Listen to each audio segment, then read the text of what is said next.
Monsieur le colonel Thierry Godefroy, attaché de défense représentant son Excellence, Monsieur l'ambassadeur de Belgique, et Monsieur le colonel Thierry Noulins, délégué militaire départemental, vont passer les troupes en revue.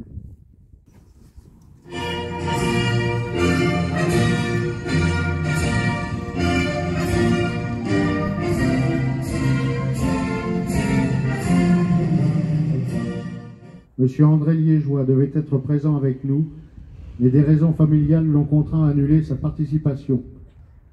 Nous avons une pensée toute particulière à son égard.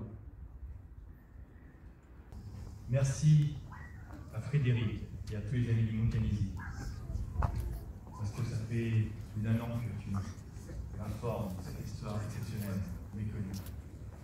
Merci à toi et à tous tes amis, parce que vous avez pris à cœur la réussite totale de cet événement, de ces événements depuis dimanche, qui nous ont emmenés de Salnel jusqu'à dimanche prochain à Honfleur. Et merci enfin à nos deux amis belges. Georgette, permettez de pardonner votre nom marital, qui lui sourit. Georgette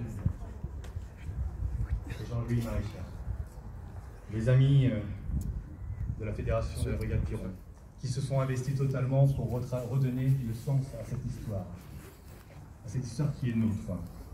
Donc je voudrais vraiment qu'on les remercie tous les quatre, grandement, et comme il se doit aujourd'hui. Merci à tous les quatre, bien sûr.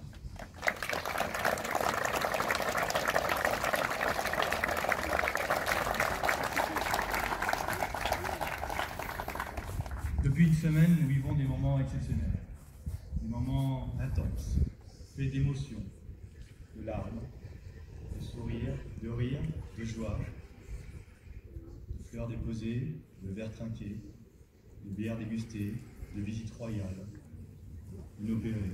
Une heure avant, le roi arrivera, personne n'est informé. De visites simples, mais de visites qui nous engagent. Qui nous engagent parce que trop peu, ici, et pas que nos jeunes, savent que tout le monde n'a pas été libéré le 6 juin. Toute la Normandie n'a pas été libre le 6 juin. Certes, à 23 km ici, à Bénouville, ils sont libres. Mais de l'autre côté de l'Orne, la guerre continue, les Allemands sont présents, ils sont de plus en plus menaçants, parce qu'ils sentent la défaite arriver. Et pendant 2 mois, nos compatriotes vont vivre aussi un enfer, avec l'espoir de la liberté qu'ils peuvent voir de l'autre côté de l'Orne, mais qu'ils ne peuvent pas sentir auprès d'eux tous les jours, dans leur nuit effroyable des bombardements. Donc ces festivités, ces cérémonies nous engagent à travers ce devoir de mémoire pour transmettre, évidemment, c'est dit, c'est redit, et ce sera redit encore et encore, à cette jeune génération, mais aussi à la nôtre. Informons, comme il se doit, tous les habitants de notre territoire pour leur dire la libération ici, c'est au mois d'août. Rétablissons ce fait historique. C'est essentiel. C'est essentiel pour la transmission. Nous vivons une belle histoire, de belles histoires à chaque point d'arrêt. M. Sauchon nous retransmet fidèlement, depuis le début, pas tout le temps, heureusement, mais fidèlement, chaque guerre, chaque moment de la libération de chaque commune, avec son puits de science et d'histoire, de connaissances exceptionnelles. Pour nous, c'est de l'histoire. Pour nous, c'est une belle histoire. C'est notre histoire. Et pour nos 5 vétérans, ce n'est pas une histoire. Pour nos 5 vétérans, ce sont des souvenirs.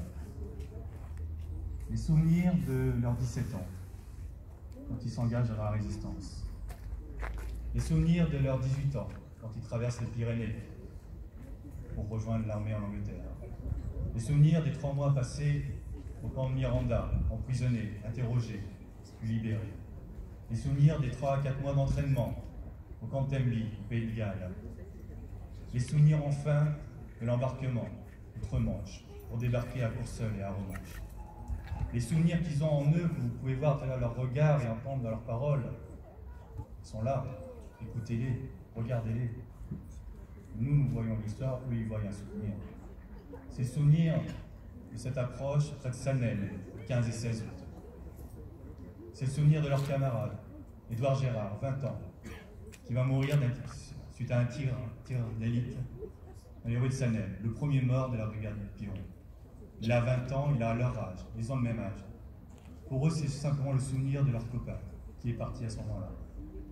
Le souvenir de ces balles qui fusent, de ces obus qui explosent, de ces mines qui décapitent leurs camarades.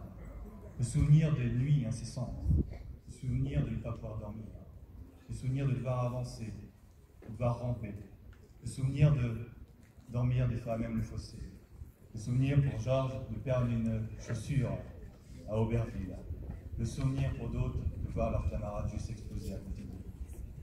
Alors oui, pour nous, ce sont des belles histoires mémorielles. Mais sentez la gravité que pour eux, c'est simplement du souvenir. Et ce souvenir, mesdames, messieurs, nous engage. Il nous engage parce que, certes, la paix et la joie se souviennent aussi du moment festif, lorsque les habitants ont déployé leur festivité pour dire merci à cette paix. Mais leur souvenir nous engage parce que ce n'est pas une histoire. Leurs souvenirs, aujourd'hui, ce sont aussi notre histoire et notre souvenir. Demain, si on veut transmettre, il ne s'agira pas de raconter une histoire à nos enfants. Il s'agira de raconter notre souvenir de ce qu'ils nous ont dit avec leurs yeux et leurs mots. Et ça a beaucoup plus de valeur que n'importe quel livre d'histoire. Alors, mesdames, messieurs, c'est ça notre engagement aujourd'hui. L'engagement que nous avons vis-à-vis d'eux, vis-à-vis de la brigade Piron, qui pendant ces 15 jours de campagne a perdu 27 hommes, âgés de 19 à 22 ans. Nous leur devons ce souvenir mémoriel. Nous leur devons la totalité de ce respect à eux et leurs camarades qui sont partis. Parce que ces souvenirs sont nôtres. Parce que ces souvenirs, c'est notre pays. Et que nous sommes âmes et âmes de pouvoir le retranscrire. Alors pour conclure, mesdames et messieurs les vétérans, avec les remerciements qui s'imposent et l'engagement que nous pouvons prendre de toujours nous rappeler, nous dirons simplement une seule chose. Nous n'oublierons jamais. Parce que votre régiment était placé sous la bannière anglaise, nous pouvons dire « We will never forget ».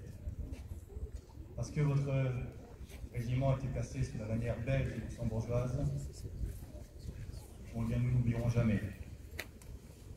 Vergeten jullie nog eten.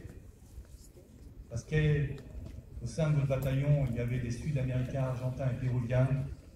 Nosotros nunca olvidaremos. Pour tout cela, mesdames et messieurs les vétérans. Muchas gracias. Thank you. Donc, merci.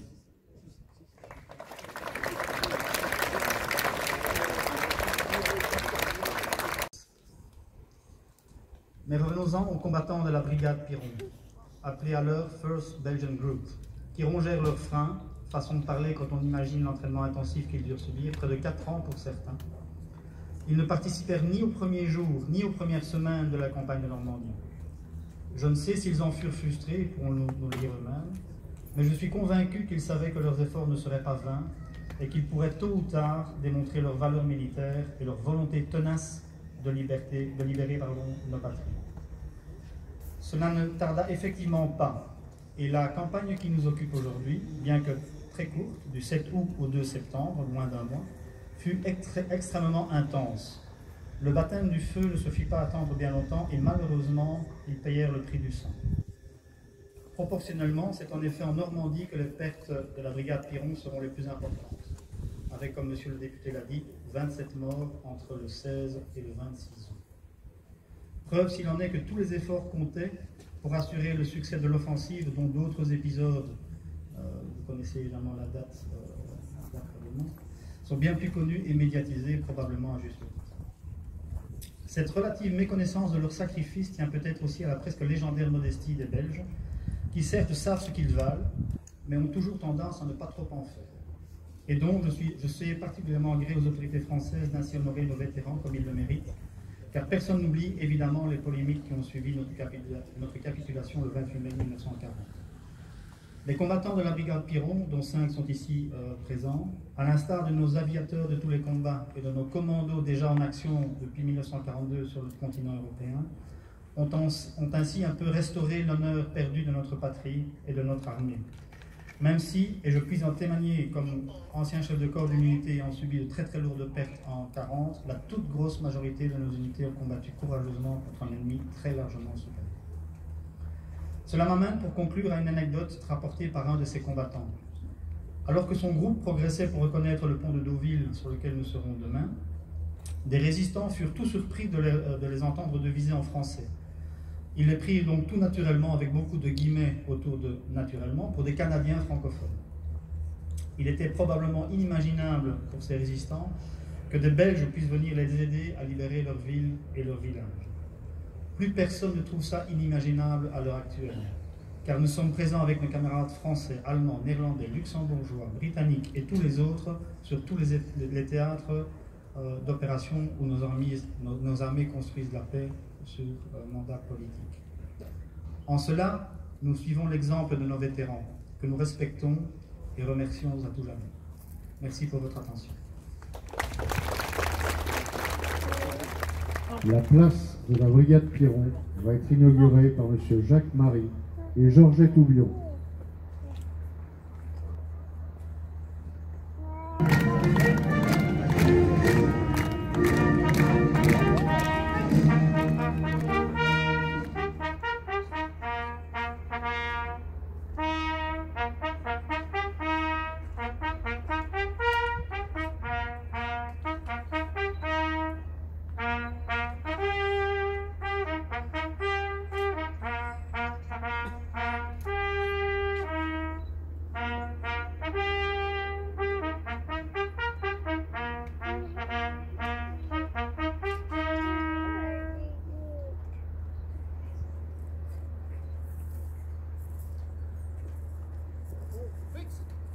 Counted. Yeah.